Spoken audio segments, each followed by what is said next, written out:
Hello friends, welcome to our channel. ఈరోజు ఇన్స్టెంట్గా జాంగ్రీ ఎలా తయారు చేయాలో చూద్దామండి. పెద్ద ప్రాసెస్ లేకుండా ఈ కప్పుతోటి మినపగుళ్ళు తీసుకుని శుభ్రం చేసుకుని నానబెట్టుకున్నానండి. దాన్ని ఒక 5 గంటల పాటు నానాలండి. దాన్ని 5 గంటల నానిన తర్వాత చిన్న మిక్సీ జార్లో వేసుకుని దానిని మనము కొద్దిగా వాటర్ పోసుకుని మెత్తగా రుబ్బుకోవాలని నేను 2 టైమ్స్ మిక్సీ జార్లో వేసుకుని కొద్దిగా రుబ్బుకున్నానండి. కొంచెం వాటర్ పోసుకోవాలి. మరీ గారెల పిండిలా కాకుండా, అలాగని ఇడ్లీ పిండిలా కాకుండా రుబ్బుకోవాలి. చూసారు, వాటర్లో పోస్తే పిండి అనేది ఇలా తేలాలండి. మనకి ఇలా తేలితే మనకి పిండి అనేది మనకి కరెక్ట్గా వచ్చినట్టే. దీంట్లోకి ఒక కప్పు కార్న్ ఫ్లోర్ అంటే మొక్కజొన్న పిండి యాడ్ చేస్తున్నానండి. అలాగే ఆరెంజ్ కలర్ ఫుడ్ కలర్ కొద్దిగా వాటర్లో కలిపి దాన్ని కూడా తీసుకుంటున్నాను. ఒక్కసారి మనం మిక్స్ చేసిన తర్వాత మొత్తం దీంట్లోకి ఒక స్పూన్ బియ్యం పిండి రైస్ ఫ్లోర్ కూడా యాడ్ చేస్తున్నాను.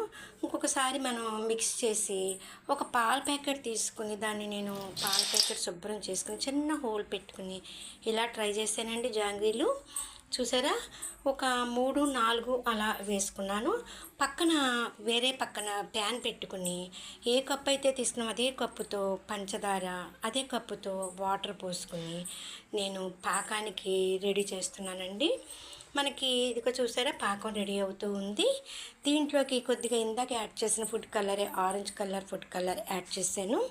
ఇప్పుడు మనకి చూసారా ఏగుతూ ఉన్నాయి.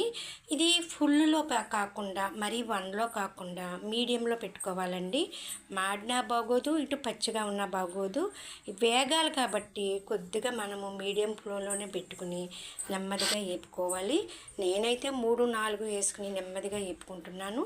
మనకి ఇక్కడ పాకం అనేది చూసారా, ఇటు మనకి గులాబ్ జామ్ పాకం కాకుండా కొంచెం పాకం ఎక్కువ రావాలి. అలాగని ముదురు పాకం కాకుండా తీగ పాకం అన్నమాట. మనం వేడితే చూస్తే తీగలాగా సాగాలి.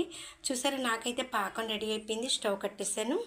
ఈ పాకంలో నేను ఒక్కొక్కటి వేసుకుని యాడ్ చేసుకుంటూ ఒక్కొక్కని యాడ్ చేసుకుని పాకం అంతా పట్టేలా తీసుకుని స్పూన్తో తీసుకుని పక్కన పెట్టుకున్నాను. అలాగే మా పిల్లలు రెడ్ కలర్ అడిగారని రెడ్ కలర్ కూడా కొంచెంగా చేశానండి. చూసారు కదా, టేస్ట్ అయితే చాలా బాగుంది. బయట అంత బాగా రాకపోయినా బాగుంది, చాలా బాగా వచ్చింది. మీరు కూడా ప్రిపేర్ చేయండి. Thank you for watching. Please like, share.